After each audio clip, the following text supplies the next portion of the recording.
Ok, donc sujet traité ce soir, messieurs.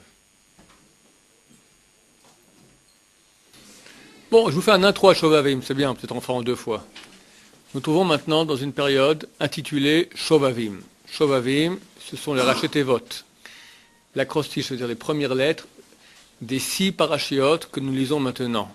Shemot, Vaera, Bo, Beshalach, Yitro, Mishpatim. Merci beaucoup. Durant ces 6 semaines, on raconte la descente, l'esclavage de Bnei Israël en Égypte et comment ils sortent d'Égypte. Pourquoi Am Israël descend-il en Égypte? Qu'est-ce qu'ils ont fait? Quel est le but de l'opération? Question de Aaron. Et où Aaron? Voilà. En fait,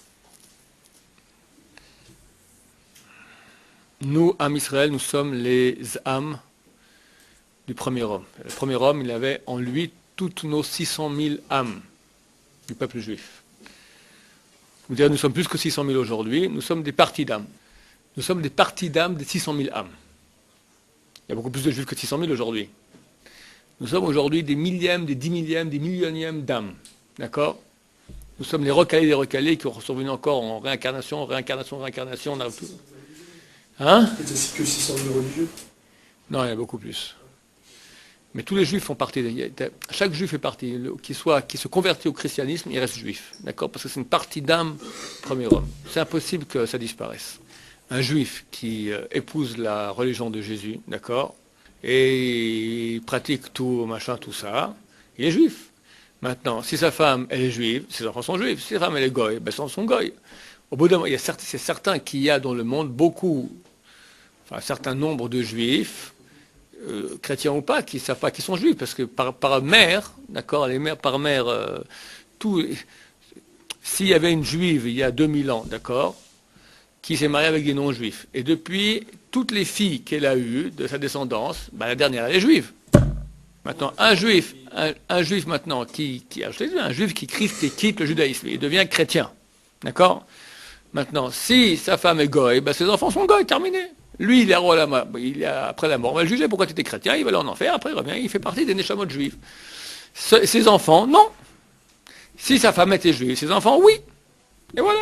On pratique que tous ces chrétiens ils sont mariés avec des gens qui n'étaient pas du tout juifs. C'est certain qu'aujourd'hui, il reste très très peu de chrétiens juifs. Mais il doit en avoir, quand même. Bien sûr qu'il y en a. La majorité aujourd'hui des juifs chrétiens, ce sont des enfants qui ont été pris durant la Shoah par les curés et les ont éduqués dans le christianisme. Ou beaucoup de familles, comme il y en a un qui était ici il y a quelques jours, là, qui s'appelle un copain Anthony, d'accord. Mais son nom, à la base, c'était Lupiliansky, d'accord, un truc de Pologne, d'accord. Mais ses parents, après la Shoah, ils ont voulu, et beaucoup, ils se ont cachés. C'est énorme le nombre de gens après la Shoah qui ont caché leur judaïsme. J'ai une fois une bonne femme en séminaire, elle s'appelle, d'accord. Elle était mariée 2 fois dans sa vie avec des goïms, il ne savait même pas qu'elle était juive. Mais le mari, sa mère lui a interdit de dire. Les gens, ils sont en panique terrible. Quelqu'un me racontait ici à la yeshiva, aujourd'hui, d'accord, c'est un horaire de la yeshiva, sa femme, ses grands-parents étaient dans la Shoah, tous étaient à Auschwitz, tous sont sortis. Et bien, chez elle, pas question de jeter une demi-patate à la poubelle. Il a réussi à travailler beaucoup avec elle, elle laissait les yogourts dans le frigo. Au bout d'un moment, ça pourrit. Alors, quand ça commence à pourrir, il y avait la petite pellicule verte dessus, alors elle enlevait le verre pour manger le reste. Alors, il a réussi à maintenant, elle le jette péniblement, elle jette le yogourt à la poubelle. Et on parle de 2 générations après. Le traumatisme de la Shoah, on ne sait pas ce que c'est, C'est terrible, terrible, terrible. Alors, beaucoup de gens ont caché leur judaïsme à leurs enfants, et il y en a énormément. Et la chose qui est la plus triste, c'est qu'en fait, par cela, ils ont contribué à l'œuvre de Hitler. Hitler voulait qu'il n'y ait plus de peuple juif. Ça a continué. Il y en a un qui a fait une très belle tchouva, il s'appelle... C'est un cousin de... C'est un avocat français, tout ça, qui a fait tchouva un beau jour parce qu'il mangeait sa croûte de jambon, d'accord, et il s'est dit, en fait, je suis en train maintenant de terminer le boulot de Hitler. Bon, je vais faire la parenthèse, je ne sais pas comment on arrive à parler de cela, on parlait des âmes juives, d'accord. Nous sommes tous maintenant des parties des 600 000 âmes juives qui étaient tous dans l'âme du premier homme. Le premier homme devait il est écrit le vendredi, devait tenir bon jusqu'à l'entrée de Shabbat, et là, il rentrait complètement dans la divinité, et le tikkun était terminé, voilà. Il a eu une pulsion terriblement difficile. Aujourd'hui, on parle que c'est difficile à des garçons de ne pas regarder des filles, il y en a que c'est dur pour eux, machin. C'est de la gnognotte. Ce qui est le premier homme, c'était terrible. Et il est tombé dans le panneau. D'accord? Il a goûté du fruit, la connaissance du bien et du mal. C'est de quoi connaissance? En hébreu, on dit dat. Dat tov vara. Dat tov vara. Dat signifie en hébreu connaissance, signifie aussi union. C'est marqué, Adam yada et Chava, Adam a connu Chava, et elle a enfanté leur troisième fils, Shet. D'accord? Abraham yada et Sarah, Abraham il a connu Sarah, et Yitzhak il est né. C'est quoi qu'il a connu? Il a dit hello? Non, il y a eu une relation intime, qu'on appelle connaissance, même chose. C'est union. Comme en français, le mot connaissance vient du préfixe latin con, signifie avec. D'accord? Avec. Hein? En espagnol, voilà. En latin, c'est cum, c'est vrai. Cum, con, voilà. D'accord? Avec. Naissance avec, je suis avec. Donc, qu'est-ce qui s'est passé quand il a mangé du fruit de la connaissance du bien et du mal? Il a mélangé le bien et le mal. L'âme du premier homme, elle était divine très haute. C'est marqué dans Chazal que le talon du premier homme, elle est tellement lumineux que notre soleil paraissait sombre en comparaison. C'est une lumière divine, c'est pas une lumière du fluorescent, d'accord? C'était une lumière divine extraordinaire. Et dès qu'il a mangé du fruit, la connaissance du bien et du mal, qu'est-ce qui s'est passé? Toutes ces parties d'âme sont descendues très très bas. Dans des mondes, on appelle ça le monde, il ne faut pas même dire le nom, la nuit, c'est Kéli et puis Pot, d'accord? Ça veut dire les écorces, le côté négatif. Et quand il y a des étincelles de divinité qui descendent là-bas, ça veut dire c'est Am Israël, c'est donc le premier homme, c'est nous. On devait aller très très bas maintenant, dans tous ces endroits très bas, aller ressortir toutes ces étincelles de sainteté. C'est pas le premier échec. Le premier échec, c'était que le premier échec. C'est pas le seul échec. Premier échec, donc consommation du fruit de l'union du mal et du bien.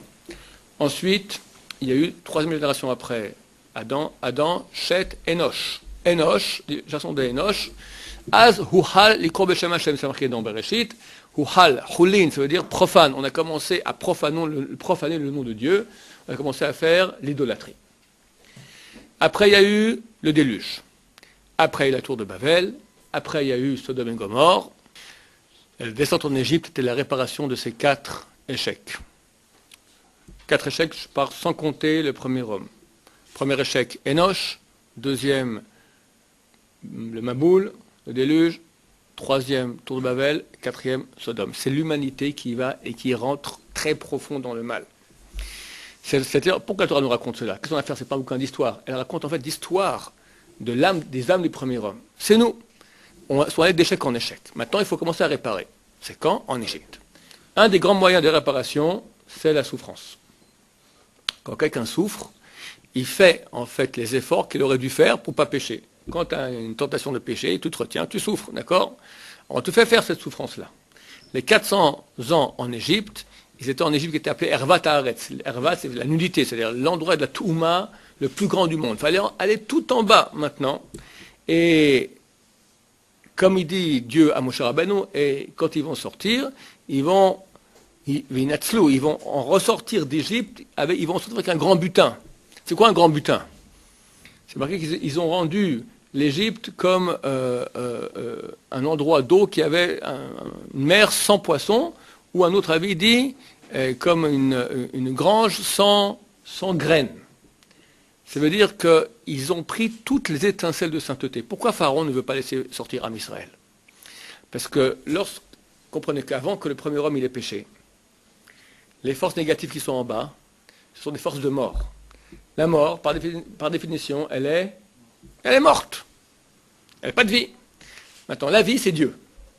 Quand le premier homme il a péché, ces étincelles de vie d'âme descendent très bas dans la mort et donnent vie à la mort. Quand je prends maintenant une piqûre de vie, je donne la mort, qu'est-ce que je fais? Je fais un mort-vivant. C'est quoi un mort-vivant? C'est Pharaon. D'accord? C'est un homme mauvais, mais il a une puissance. Maintenant, si nous, maintenant, par notre travail de Am Israël de souffrance, et de servir Dieu dans la souffrance, on est en train maintenant de sortir tous les étincelles de sainteté. Quand on quitte l'Égypte, qu'est-ce qui se passe? On l'a piqué toute sa vie, toute sa puissance de vie. D'ailleurs, les raisons pour lesquelles nous sommes en exil sont absolument les mêmes. Pourquoi est-ce qu'on est parti en exil? Parce que 2000 ans, on a fait les corneaux ici en terre d'Israël. Pendant pas un siècle, pendant des siècles et des siècles. À la fin, Dieu a dit, écoutez, ok, vous êtes allés maintenant dilapider toutes les étincelles de sainteté, allez sur place, les ramener. On est parti en exil, dans le mal. On peut ramener, notre job, c'est ramener les étincelles de sainteté. C'est ça qu'on a le job de faire jusqu'à l'époque messianique. Après, il y aura un autre job. On reviendra à l'état antécédent avant le premier, le péché originel. Et là, on va rentrer dans la divinité comme de faire le premier homme. D'accord? Mais jusqu'à ce que l'époque messianique vienne, on a un seul job à faire, ramener les étincelles de sainteté qui sont éparpillées dans le mal. Comment on fait cela? Il y a 3 façons. Il y a la souffrance, il y a toutes les missions que nous faisons, ce n'est que ça, l'étude de Torah, tout ça, tout ce qu'on fait, ce n'est que ça comme job. Et troisièmement, la tchouva. Maintenant, si quelqu'un il fait son job de tchouva comme il faut bien, et son job de Torah comme il faut bien, il n'y a pas besoin de souffrance. Mais s'il ne fait pas bien, alors il faut souffrance. Notre job, il est ça. Et nous sommes condamnés à ramener toutes nos parcelles de vie à nous. C'est nous qu'on fait. C'est nous. Maintenant, tu remarqueras que quand on est parti en exil, on n'est pas resté à un seul endroit, on était partout dans le monde. Pourquoi partout dans le monde? Parce que partout il y a des étincelles qui sont éparpillées. Et tu remarqueras qu'on n'est pas resté toujours au même endroit. On était à un endroit. On était en Espagne pendant quelques siècles. On fait un boulot, mitzvot, souffrance, on dégage. La reine Elisabeth nous met dehors, d'accord? Mais c'est Dieu qui fait ça. Pourquoi on dégage? Le boulot est terminé. Aujourd'hui, il n'y a presque plus de juifs en Espagne depuis 500 ans maintenant. Qu'est-ce qui se passe après qu'on dégage? On leur a piqué toute leur essence, toute leur étincelle de sainteté. Qu'est-ce qui se passe avec l'État quand il n'y a plus ce pays-là, quand il n'y a plus des salles de sainteté? Dépression. L'Espagne, dès que les juifs ont quitté l'Espagne, elle a baissé de niveau de façon draconienne. J'ai entendu que le président de Tunisie, il implore aux juifs de revenir en Tunisie. Il a compris. Il y a les juifs, il y a du business, il y a du machin, tout ça. Ça, c'est au niveau terre à terre, au niveau mystique. Il y a une puissance, d'accord? Israël, c'est la première puissance mondiale et la puissance... À mon avis, c'est la première puissance mondiale. Est-ce que tu as un pays... Attends, on vient de naître. Le gosse, il vient de sortir du... On a 60 ans, mon vieux. Est-ce que tu as vu un pays en 60 ans faire ce qui s'est passé ici? Attends, de façon rationnelle, normale, dans 10 à 20 ans, qui a lu ça dernièrement? C'était un politique français qui a dit ça. Après les projections rationnelles de 10 à 20 ans, Israël n'existe plus. T'es entouré d'1,6 milliard d'Arabes qui veulent te dévorer. C'est pas possible que tu tiennes le coup. Impossible. Impossible. On verra. Qu'est-ce que tu penses? Il a raison ou il a tort? Il parle rationnellement. Mais nous, on n'est pas rationnels. Maintenant, excuse-moi, en 60 ans, avec les pauvres, tout ce que tu racontes, on est une des monnaies les plus solides au monde, c'est vrai? Il paraît qu'on est dans les 10 monnaies les plus solides au monde. Les investisseurs aiment bien. On a une économie qui est relativement bonne par rapport à ce qui se passe dans le monde. Regarde, on est la seule démocratie qu'il y a. Tu parles depuis le Maroc jusqu'en Chine, d'accord? Il n'y a aucune démocratie. Que nous. Comment on fait pour survivre? Comment on fait pour survivre? Mais regarde sur 60 ans. Ok, dis la raison que tu veux, mais dis pas que... ça marche, ça marche. Attends quelques mois, là, ça va barder dans le monde entier. Du point de vue raisonnable, Israël aujourd'hui, c'est une réussite irrationnelle. C'est pas normal, comme ça, en 60 ans, qu'un pays réussisse de façon aussi extraordinaire dans les conditions difficiles de vie qu'il a. Alors, sur ce qu'il a réussi, tu as des gens, tu as réussi, tu as une société occidentale qui fonctionne bien. Hein. Ouais, miracle en plus, miracle israélien, le désert d'un jardin potager, le high-tech, que tu as une démocratie, ça marche.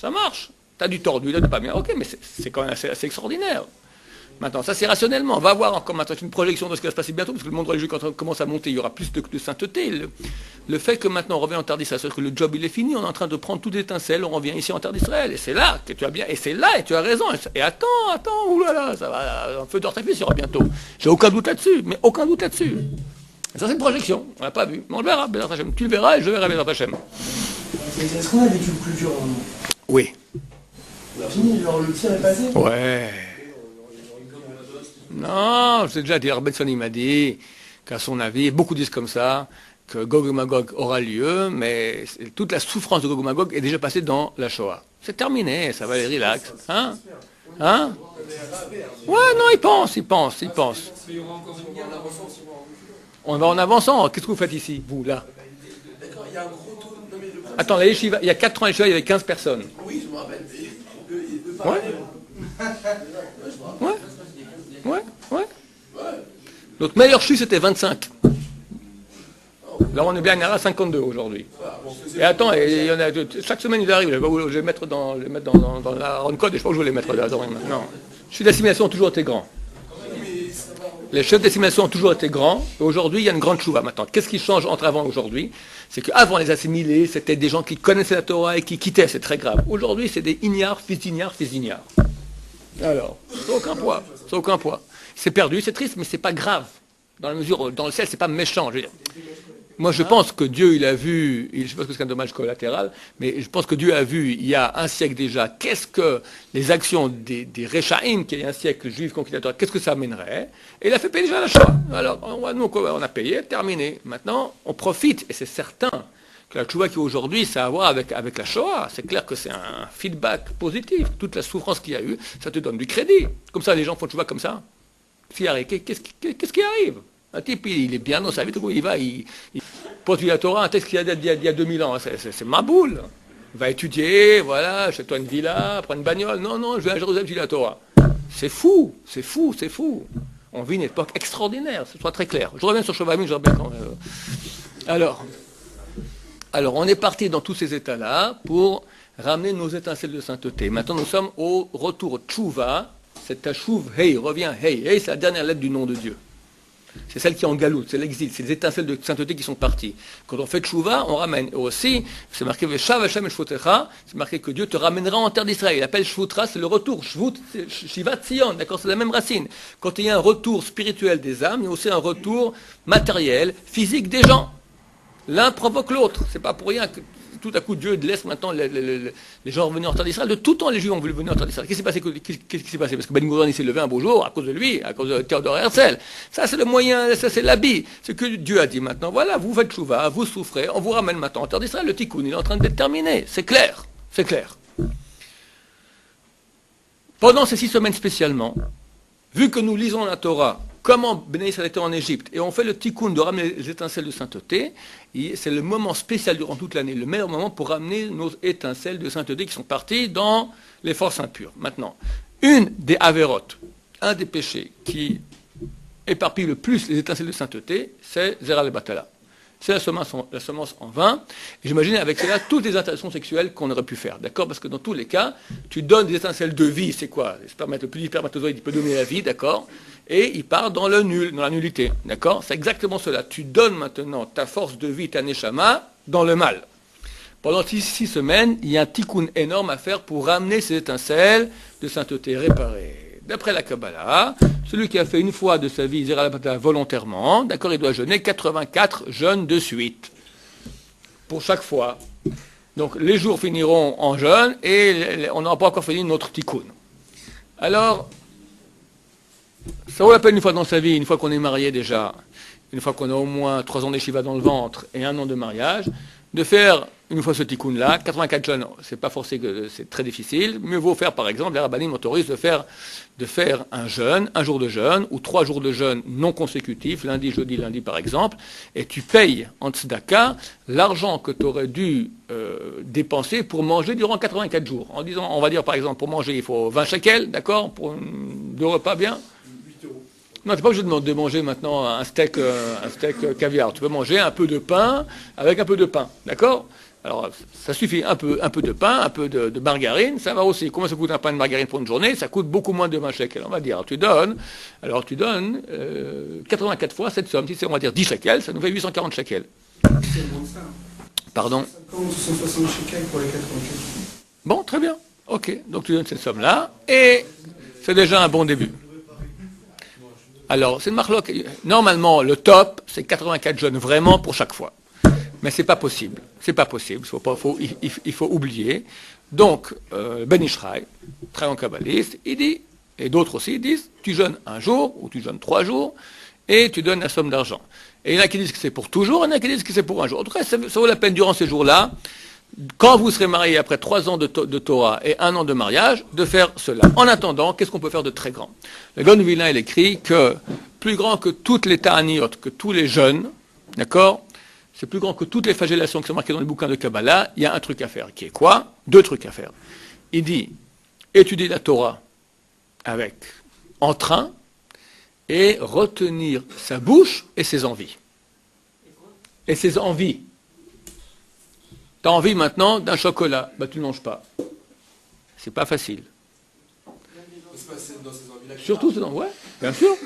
Chocolat, fille, lit. Reste au lit encore 5 minutes le matin, d'accord? C'est bon, hein? D'accord? Ouais, absolument ça. T'es bien placé. Hein? Tout ce que, chaque fois que tu retiens ta bouche de parler, ou tu retiens une envie, quelle qu'elle soit, d'accord, matérielle, c'est le plus grand des tikkunim qu'il puisse y avoir. Surtout durant ces 6 semaines. Ça, avec Torah, tchouva, ça nettoie complètement. Toute étude qui se fait après minuit est très bonne, surtout la nuit du vendredi. Vendredi, c'est le 6e jour, c'est Yesod.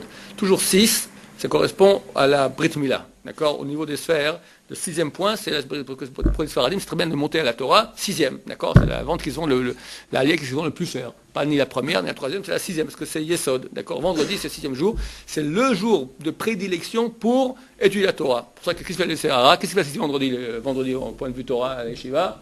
La nullité totale. D'accord? Parce que c'est le jour de tout dépend. Parce que si ce jour il est bien, ton Shabbat, il devient grand. Et Shabbat, il rayonne sur toute la semaine. 6e, parce que nous, on est construit en fonction des sphères. Alors, 1, 2, 3, les 2 pieds 4, 5, 6, la Brit Mila. Compris? Pourquoi le jour de jeûne, faut-il respecter le fait d'être marié après 1 an de mariage, 3 ans de réflexion? Je réponds.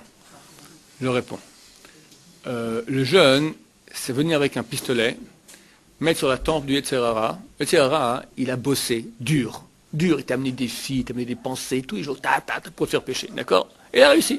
Chaque fois qu'il a réussi, il t'a tiré des diamants, des neshamot juives, des diamants, il a mis dans son coffre-fort, d'accord? Toi, tu viens avec le jeûne, tu dis, ouvre le coffre.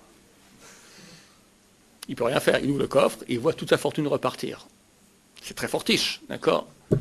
Maintenant, ok, tu pars. Qu'est-ce qu'il fait? Il amène pas Miss Monde, d'accord? Miss Univers impossible, d'accord? Des trucs de folie. Et directement, il t'attaque. En beaucoup plus fort. Quand tu es marié, tu as déjà une protection. 3 ans de Torah, 1 an de mariage, tu as une protection. Avant. Si on jeûne célibataire, on est beaucoup plus vulnérable. Donc moi, j'ai dit ce cours, je me souviens, il y a 19 ans, à mes élèves, à l'époque, quand j'étais nos yeshivas, et il ne m'a pas écouté, il a fait la même nuit, il a vu sur la bataille le lendemain. C'est classique. Il a jeûné. Je lui ai dit, il ne faut pas jeûner quand tu n'es pas encore marié, c'est pas conseillé. Et la même nuit, il a eu pollution nocturne. Maintenant, de temps en temps, par-ci, par-là, c'est pas si grave. Tu jeûnes un vendredi, il n'y a rien à faire. Par exemple, là, tu prends le vendredi matin, un vendredi soir. Quand on prend un jeûne, il faut le prendre sur soi, à mincha avant. Mais si quelqu'un, à cause de ça, il va moins étudier, ça ne vaut pas la peine. Il faut le plus grand tikkun, messieurs, le Gaon de Vilna, d'accord, le plus grand tikkun, étudier la Torah. C'est marqué que quand tu transpires, alors les gouttes de transpiration, elles te font sortir. C'est à la place de toutes les gouttes de sperme qui sont sorties. Oui. Et le tikkun aklali. Le tikkun aklali, c'est bien. Mais ce n'est pas aussi fort que ce que je suis en train de te dire. Ça aide, toutes ces choses-là aident. Il n'y a pas de tour de magie. Quelqu'un, il a péché, et il fait hocus pocus, abracadabra, truc, il n'y a plus rien. Ça n'existe pas, ça. Tu as péché, il faut réparer. Comment on répare? C'est effort. Comment effort? Effort en Torah. La Torah, c'est ce qui donne donne des habits à tous les démons qu'on a créés. Quand quelqu'un il fait des péchés il fait du sperme en vain, de façon volontaire ou involontaire, il crée des démons. C'est quoi les démons? Il crée des âmes sans corps. La moyen d'habiller ces démons-là, c'est étude de Torah. Et tout ça, c'est difficile. De prendre une Gemara, tu ne comprends pas. Tu refais, tu ne comprends pas. Tu refais, tu ne comprends pas. Tu te casses la tête. Et à fin, tu as compris. Main de nous, tu n'as rien compris du tout. Et tu vas au cours, tu comprends rien. Tu te casses la tête, boum, tard, tu recommences. 4 heures le matin, 3 heures l'après-midi, encore 2 heures le soir, et 2 heures le matin, 4 heures le matin, c'est fatigant. Ça, c'est la meilleure, ça répare tout. Maintenant, si tu fais ça, puis après, tu parles n'importe quoi, ou chaque envie que tu es en train encore toujours d'être dans tes envies, ça ne répare pas non plus. Il faut les deux. Étude de Torah et retenir sa bouche et ses envies. Là, c'est la plus grande réparation qu'il puisse y avoir. Maintenant, il y a des trucs aussi à côté qui vont. Et j'en tenais toute une série. Parmi les trucs qui sont sympas avec, Tikkun HaKlali, aller au mikvé, tous ces choses-là sont très très bien. Je vais en donner toute une liste, mais ce n'est pas l'essentiel. Tu dois changer. Changer, c'est l'étude de Torah. Et retenir ses envies. Oui, les envies. Les envies, c'est midot, exactement. Regarde, on se marie pour rester marié. Si tu te maries pour divorcer un an après, ça ne sert à rien. Alors on se marie intelligemment, quand on est mûr pour le mariage, quand on va construire une maison qui sera solide, et c'est certain qu'une des raisons peut être aussi qu'on veut être dans la pureté, c'est tout à fait légitime, mais ce n'est pas ça qui doit maintenant provoquer un mariage qui ne va pas avoir lieu et qui ne tiendra pas. Ken? Et comme vous dites, l'étude de la Torah, c'est principalement la Gemara. Oui, parce que plus une étude de Torah, elle est faite avec peine, plus ça a de la valeur. Chazal, ils ont dit, une mitzvah qui est faite avec peine vaut plus que 100 mitzvot faites sans peine. C'est pour ça que je dis que c'est mieux que... Si tu prends maintenant, tu fais Teilim, comme l'étude de Torah, fait Tikkun HaKlali, c'est beaucoup mieux, parce qu'on a un Gilouï de Rabbi Nachman de Bressa, que c'est une grande capacité. Mais Teilim, c'est quelque chose qui est facile. Tu lis, puis tu rêves au milieu. D'accord? C'est à peu près ça qui se passe quand on fait Teilim. Maintenant, prends la Gemara, tu rêves la Gemara, ça ira pas. Hein. Tu ne peux pas rêver. C'est difficile, c'est ardu, il faut se concentrer. Mais le fait que tout ton être, il est occupé maintenant d'une concentration, un effort en Torah, ça répare énormément. Alors, je dis Rav Chida, c'est le plus grand rabbin sfarad qu'il y a eu depuis Rabbi Yosef Karo. D'accord? On dit Lokam Yosef ad Yosef ki Yosef. Ne s'est pas levé depuis Rabbi Yosef Karo, un rabbin aussi grand que le Rav, il s'appelait Rav Chida Haim Yosef David Azoulay. D'accord? Alors, il faut se réveiller. Quelqu'un qui a touché la brite, il détruit énormément son nefesh ruach neshama. Comprenez que la brite s'est appelée Yesod. Yesod, c'est la base. Alors quand la base elle est détruite, tout le bâtiment se détruit. Donc c'est une chose qui est la plus grave dans toute la Torah. Il n'y a pas plus grave. Le Shulchan Aruch, c'est pas Moukan Moussar, il dit que le plus grave de toute la Torah, c'est Zera de Batala. Les commentateurs sous place disent, pas tout à fait, parce que si tu vas avec une fille, c'est quand même plus grave. C'est sur carrette, des choses, etc. Mais c'est aussi Zera de Batala quelque part, parce que ça va pas, c'est pas fait dans le cadre de la Kedusha. Alors n'ayez pas peur, aujourd'hui tout le monde est touché par ça, mais tout est réparable. Dieu voit aujourd'hui le Yetzer Hara, il veut empêcher, on est proche de la fin. Donc il a sorti ses derniers jokers. Les filles. Je leur racontais souvent que Bil'am Aracha, il était aussi grand que Moshe Rabbeinu, mais dans le mal. Il vient maudire Am Israël. Et parmi les 10 choses qu'on doit se rappeler tous les jours, il faut se rappeler les miracles que Dieu a fait, qu'à la place qu'une bénédiction sorte, une malédiction, qu'à la place qu'une malédiction sorte, une bénédiction sorte. D'accord? Il vient maudire Am Israël. Il ne réussit pas. Il va voir Balak qui a loué ses services, il dit écoute, ce peuple-là, je ne peux rien faire. Il y a un truc. Le système D envoie les filles. Et au lieu d'envoyer des soldats faire la guerre, ils envoient des filles en dansant, hello, hello, d'accord? 24 000 morts. 24 000 morts. À l'époque, c'était impossible de tuer un juif, c'était impossible. Ils étaient entourés de nuées de Dieu qui étaient là. Qui peut toucher un juif? 24 000 morts. Pendant 3400 ans, on essaie de nous abattre. Ils n'ont pas réussi. Maintenant qu'on est proche de la fin, il dit, je sors tout. Tout ce que je peux sortir maintenant. Pourquoi dans le monde, Dieu amène aujourd'hui Internet? Quand tu appuies sur un bouton, tu es en enfer. Pourquoi tu ne veux pas prendre la voiture à Paris sans rentrer dans un pylône, si tu veux, parce que tu es obligé de fermer les yeux, parce que tu es entouré d'images terribles. Pourquoi le Yetzirah se réveille aujourd'hui, 3400 ans, les gens n'aimaient pas les femmes. Il y a toujours eu, mais on n'a jamais vu les mini-jupes. Excuse-moi. Hein? Il y avait comme aujourd'hui. Il y avait le truc de l'époque. Mais il y avait... De tout temps, il y a eu ça. Mais jamais comme aujourd'hui. Tu peux aujourd'hui, mais tu peux pas aller dans la... C'est dans la rue. C'est pas dans la rue, c'est partout, dans la maison. La chambre à coucher, ils ont le grand écran géant, elle est là, la pub pour le savon, machin, truc. Là. Il la regarde. Après, il regarde sa femme, tu comprends que ça fait des problèmes.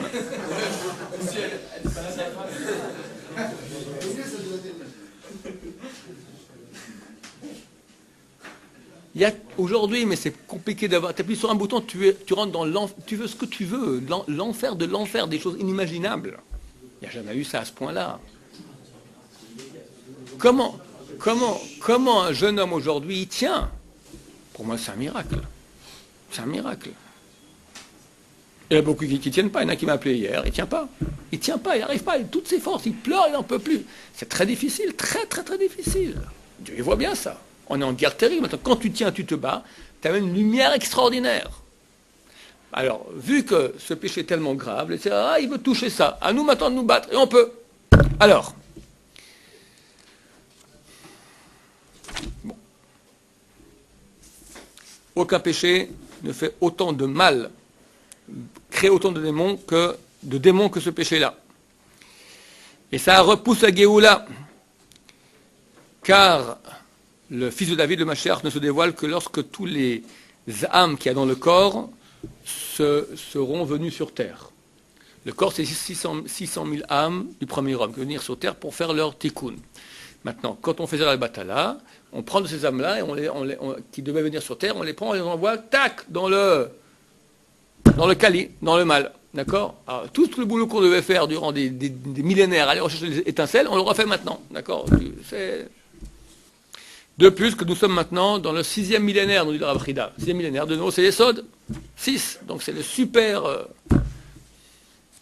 Bon. Le Rav, on est une minorité quand même à réparer tout ça. C'est vrai. C'est vrai.